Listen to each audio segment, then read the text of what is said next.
Ahead on America This Week, United We Stand. The finish line to the election is in our sights. Now it's the final presidential debate. Our panel of experts give their predictions for the big night. You won't want to miss my interview with former New York City Mayor and the president's personal attorney, Rudy Giuliani. White House trade advisor Peter Navarro is also here. All that right now on America This Week, United We Stand. Welcome to America This Week, United We Stand. I'm Eric Bolling. The election is less than 2 weeks away, and tonight is the final presidential debate. Sinclair's chief political correspondent, Scott Thuman, has more on what to expect. Well, plenty of people hoping that this debate would be much calmer than what we saw in Cleveland, but already plenty of controversy. We're talking about some rules changes that the commission decided to put in place to avoid some of the out-of-control arguing and interruptions that we saw in that first debate. So when someone's making their opening remarks for each of the 6 segments or topics, the opponent's microphone will be muted. Now, President Trump's team called this unfair, an effort to protect Joe Biden. However, Biden's team says they're fine with these changes. On Wednesday, they had President Obama out stumping for them in Philadelphia. By the way, also Senator Harris in North Carolina. They said they're anxious to highlight their differences. On the one hand, you have a Donald Trump, who has been rejecting science from day one. And on the other hand, you have a Joe Biden, who embraces science, who will be a leader. Some people think let him talk because he loses his train. He just loses it and he doesn't speak the train of thought. You know, I've done a lot of debating in the last 4 years, as you know, and it's worked out well. Also, time taken up by interruptions will then be rewarded back to the original speakers. So there's a lot to watch out for in this debate Thursday night. Meanwhile, as far as preparations go, also shows the differences between these two. Joe Biden has been doing it mostly in private, staying out of the limelight. Meanwhile, President Trump has been holding multiple large rallies. He says his debate preparation is taking questions from the press every day. We'll have complete coverage for you. In Nashville, I'm Scott Thuman. Now back to you. When you look at the laptop, we call it the laptop from hell. And when you look at what they've done and as a family, where the son follows the father into these countries and they walk away with tens of millions of dollars, hundreds of millions of dollars, it's ridiculous. And then the press doesn't want to cover it, and big tech doesn't want to cover it. That was the president during our exclusive town hall earlier this week. Now let's go to the former mayor of New York City and the president's personal attorney, Rudy Giuliani. Mr. Giuliani, thank you for being here. Since then, since that town hall with the president a couple days ago, Fox News has also corroborated the information that the New York Post was getting beat up on Twitter over. In fact, there was some corroboration between Hunter Biden, the son, the vice president. It sounds like the vice president was getting some payments from a deal Hunter was cutting with the Ukrainians. Oh, absolutely, yeah. He was getting. There's several of those. So the one that is getting the most attention is one in which it's a deal with the Chinese communists, with 3 Chinese communists: Yi Jinping, Stanley Ho, and Gangwon Dong. And he's involved in a company with a number of people, and the Biden family is involved. Hunter Biden, James Biden, Sarah Biden, and then several others, this Mr. Bublinski, Mr. Gilliers. And it turns out that there's a secret memo about the distribution of the equity that is not part of the contract. And the secret memo, at the very end, says 10% for the big guy. So the big question is, who's the big guy? So if you look in the other memos that are on the hard drive, you can see that he has been described as the big guy in other contexts. There's a memo to Hunter Biden from his friend Jeff Rogers, and he refers to, I was not there, but heard all about it. The big guy made them happy. And he's talking about an event at the Leipzig Fire Hall. And right below, it says, Vice President Joe Biden stopped by to say hello at the Leipzig Fire Hall. So on this hard drive, there are independent references to the big guy, and it's described as Joe Biden. In addition to that, Tony Bobulinski, one of the partners in the deal, has given an affidavit to the FBI in which he says, first of all, that all of these emails and texts are accurate and correct. This is now the 20th verification. So I think I'd like an apology from Mike Wallace, who said that I was inaccurate or unreliable. I'm totally reliable. Chris Wallace, let me jump in. Let me jump in and correct you for close, the son, not the father. But Mr. Mayor, let me ask you this: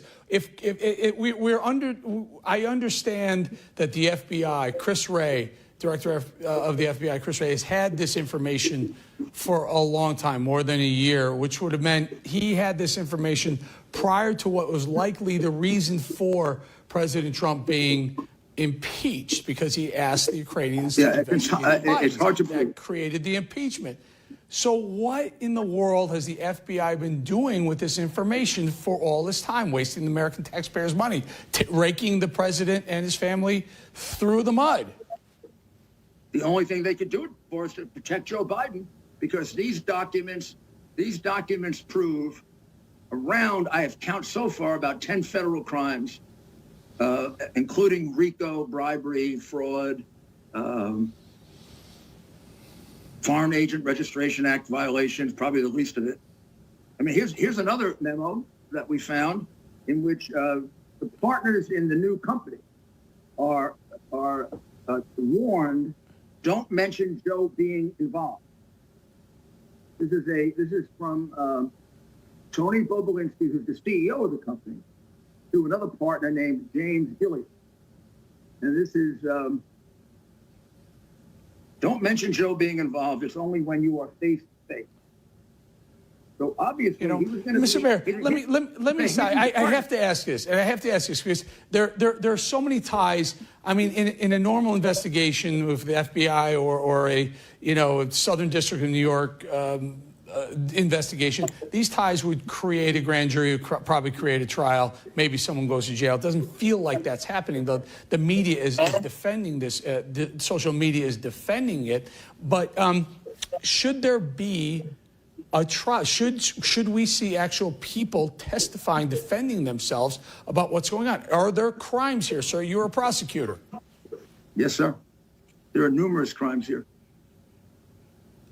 There are numerous crimes here. They're all over these documents. They're clearly bribery. Did Joe Biden, the father, the former vice president, commit any crimes in your opinion? Yeah, he committed numerous crimes of bribery. The one that makes that clear is this one. And this one says, hope you all can do what I did and pay for everything for this entire family for 30 years. It's really hard. But don't worry, unlike Pop, I won't make you give me half your salary. That's Hunter to one of his relatives.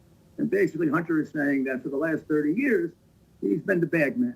He's been collecting the bribes for Joe.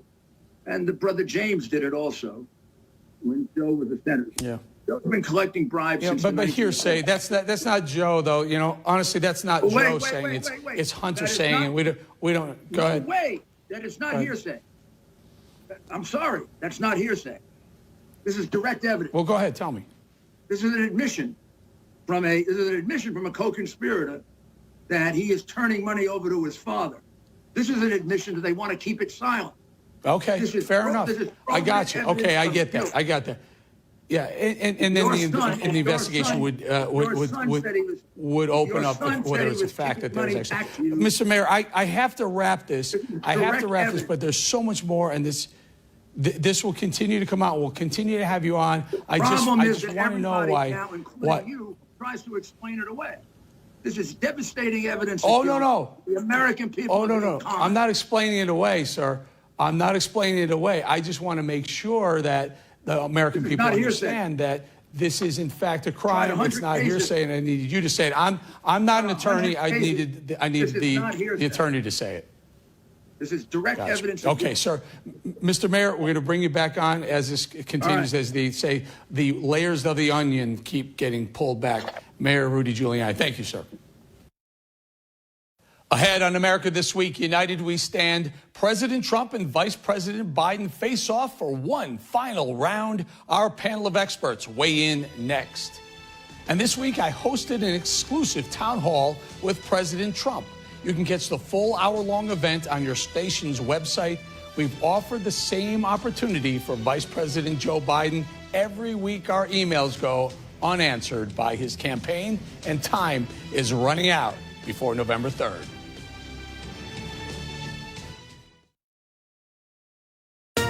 Election 2020. The rancor. The constant controversy. Nobody likes me. It can only be my personality, that's all. The debate. I just want to make sure. The issues. We won the election, and therefore we have the right to choose her. I'm Eric Bolling. Join me for a fascinating look at America this week.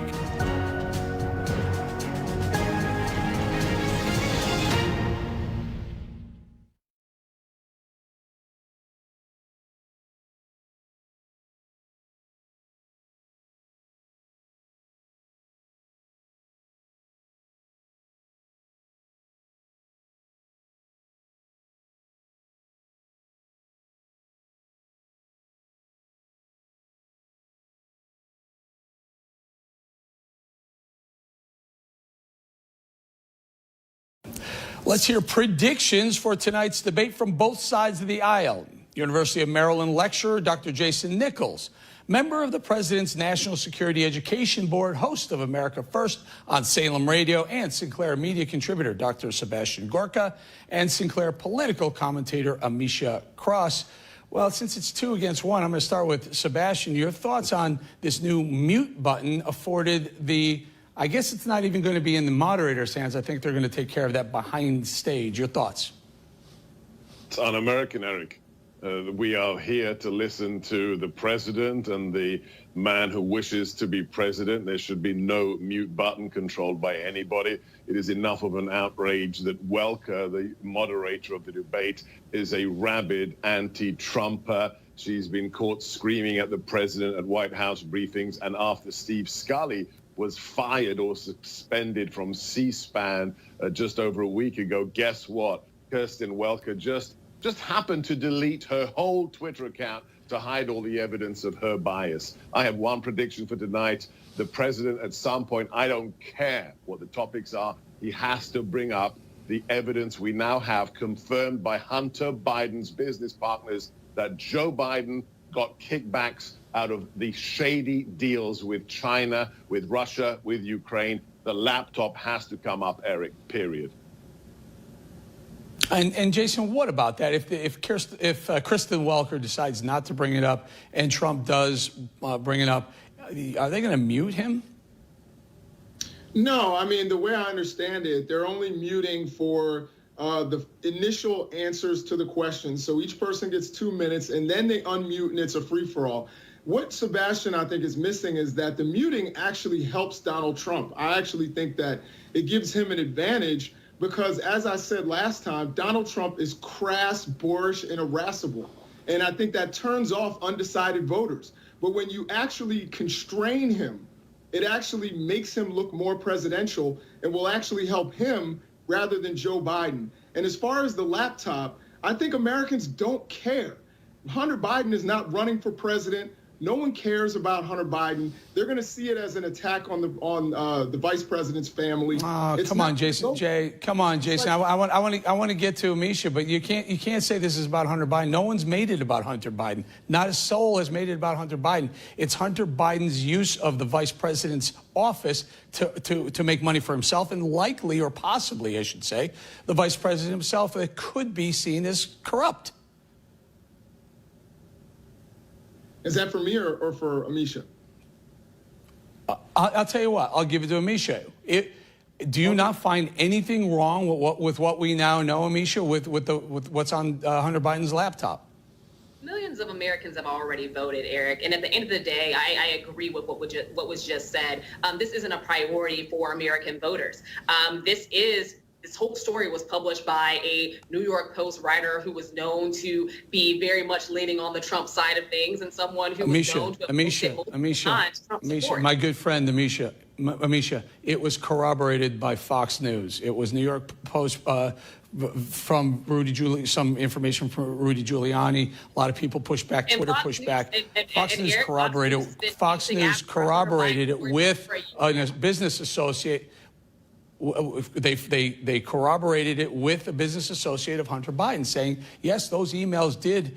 The big guy was Vice President Joe Biden. JB was Vice President Joe Biden's brother, Jim Biden. If the Republican argument is there's a last name of somebody who has power and their children sometimes use it, then we can do that for every powerful person or every person who's held a CEO position or anything else in this country. Yes, sometimes their kids benefit off of their last names. Is that something we're going to castigate Joe Biden for? Is that something that leads to corruption or has a path to that? I absolutely don't think so. Okay. Okay, go. I'll let you take this, Sebastian. What's the difference between the Bidens and, let's say, the Trumps' last names? Well, let's be very clear. President Trump became a billionaire before he entered political life. Eric, his son, Don Jr., his son, were millionaires before their father ran for the presidency. So what we're talking about, Amisha's being deliberately disingenuous. We have a former naval officer today, one of the partners in the Biden scheme, say this was about pay for play.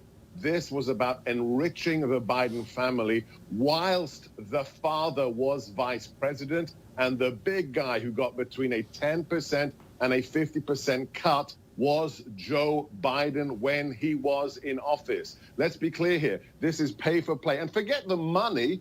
Forget the fact that this is pay for play. This is a national security risk. Joe Biden should have his top secret clearance stripped of him right now. Let me give you a final thought, Misha. Less than a minute.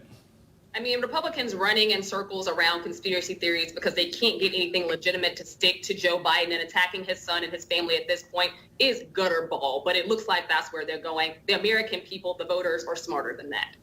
The three of you were great. We'll have you back very soon. Thank you, guys. Ahead on America This Week, United We Stand. You don't want to miss my conversation with White House Trade Advisor Peter Navarro. And it kills your children, your parents, your siblings, your best friends. But with your help, we can win the fight against the drug lords bringing in deadly and illegal opioids into our country. Criminals use our mail to send coke, meth, and fentanyl here, or ship across the ocean to get their drugs into our ports. And we know they're crossing our southern border, all in an effort to take more American lives and make more money off our families. Each and every day, our brave men and women and canines work to stop drug cartels in their tracks. But there's always more to be done. You can help by donating to the Eric Chase Foundation. That's ericchasefoundation.org. Every penny goes towards fighting the opioid epidemic and saving the lives of those we all hold dear. Each week, the top donors will get a signed copy of my book, Wake Up America. Thank you again so much to everyone who's donated so far. We can and will win this fight.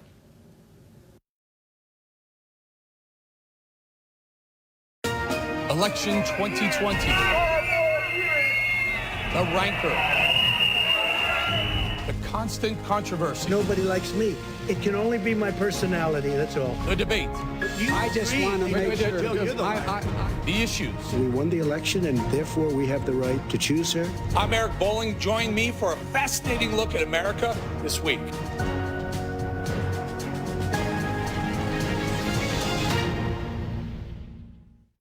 America This Week, America's fastest growing political show, points out how rough and tumble politics shape opinion in every region in our country. We tell American stories, stories that touch our people, determine our politics, focus on the future of America. I'm Eric Bolling. Join me for a fascinating look at America this week.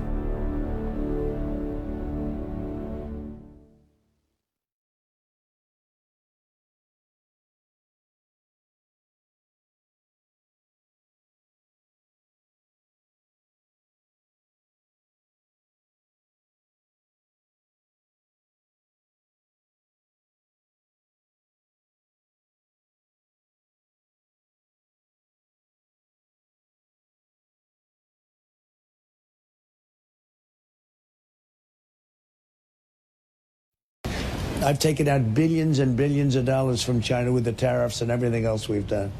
And we were doing great, and then we got hit by the pandemic, by the, as I call it, the plague that came out of China.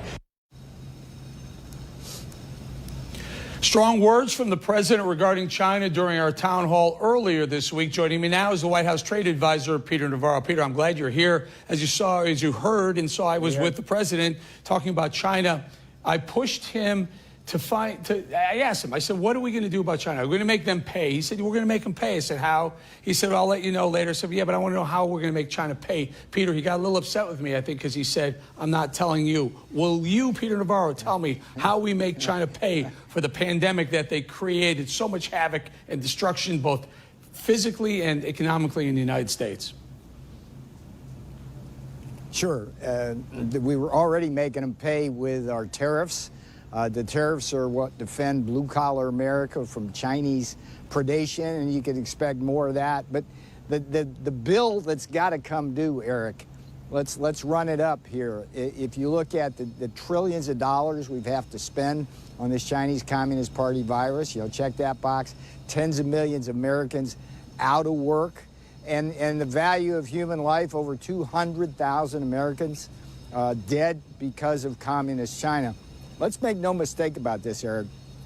Communist China spawned that virus in November, hit it for 2 months in December and January. As they did that, they locked down their country to protect their own people, and meanwhile sent hundreds of thousands of Chinese nationals around on gleaming airships to seed and spread that around. They killed Americans by those actions. They need to be held accountable. And the big picture here, as we're moving towards Election Day. Peter, how? Donald, how? Give me that. Tariffs, Give me that. for one how? thing. Yeah. Tariffs for one thing. Tariffs for one thing. We're specifically more. I mean, we negotiated a trade deal with China. Or we negotiated a trade deal already. Are going to renegotiate the China trade deal? Let's be clear. Let's be clear about this. If the president is not going to tell you how, it's not my place to tell you how. But what I can say is, yeah, we're going to do it. And two, when you add up all the costs, it's probably equal to a full year's loss of gross domestic product in the area of like $20 trillion. So we have a president who's tough. Trillion, Eric, trillion. I mean, look at these phase 1 through 4 deals that are coming out here. That's trillions of dollars. Look at what the Federal Reserve is doing. But let me give you the bigger picture here. We know that Communist China killed our factories and our jobs with its predatory practices. Now they're killing people with the virus, and we've got a choice on Election Day between Donald J. Trump, who we know will and has stood up to China, and we have a vice president, a former vice president, who laid down for 47 years for Communist China, and these current revelations about the laptop and all of that. That's not a story about the kid. That's a story about a criminal syndicate with Joe as the godfather there, raking in money in exchange for influence peddling. And God help this country if you have somebody like Joe Biden in charge of cracking down on Communist China. So this is a really important issue. And just this... Peter, I just want to jump in here because I want to know, we have a debate, the final debate. We have so many things are affecting the stock market. I watch this thing every day. It's what you just talked about, China. It's COVID, the numbers, the vaccine, whether we're getting one. Another one is stimulus. Will there be more stimulus going forward? Peter, I come from a world that says you got to stop at some point, stop taking trillions from taxpayers and spreading them around. That's just not, it's kind of against my grain, but do we really need to be continuing doing this in multiple trillions of dollars, as you point out? Well, look, there are tens of millions of Americans who continue to suffer right now because of the Chinese Communist Party virus. Yes, Eric, we need to help them in terms of their evictions, in terms of their mortgage foreclosures, in terms of getting them another $1,200 check to help them carry over so that they can feed their family.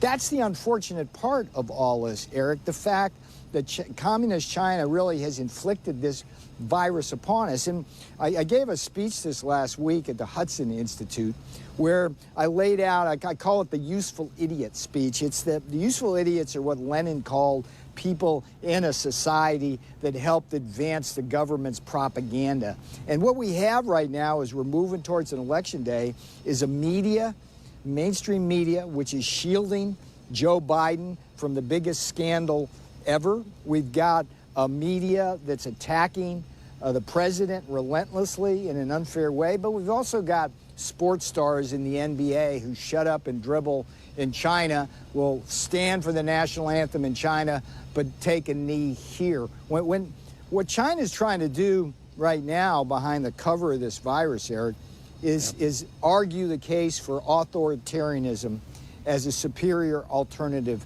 to democracy. And when we have sports, you know what I think, Peter? Here's athletes what I think. China China wins. I got to go, and I have a little bit of delay here, and I apologize to you and to the audience for that delay, but here's what my problem is. I agree with everything you just said. I just want China to be held accountable. I want them to pay for this. I want them to come up with the trillions of dollars, and $20 trillion, that's a full year GDP for us. That would take a long time to recoup that money in the form of tariffs. I'd like to see a transfer of payments from the Chinese Communist country to the American people who have suffered so much over the past 10 months so far and counting. Peter Navarro, always great to have. I'm glad the president has you by his side when you're going to go negotiate that deal with China, the real deal with China. Peter Navarro, everybody. Now, we'd hate for you to miss an episode of America This Week, United We Stand.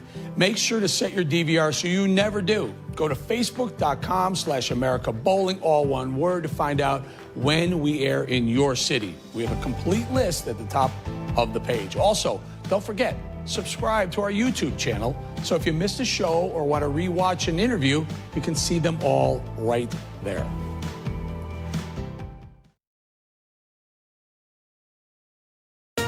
Election 2020.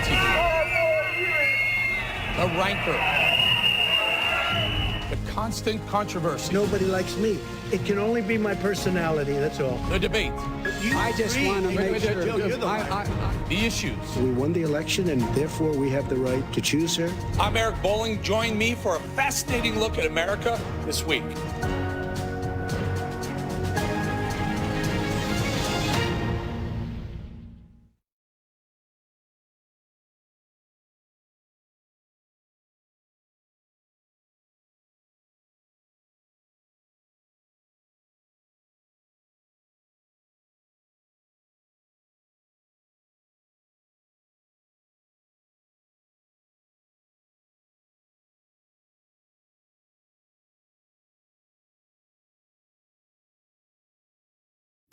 Well, that's a wrap from the SC Swamp. Thanks for joining me for another fantastic episode of America This Week, United We Stand.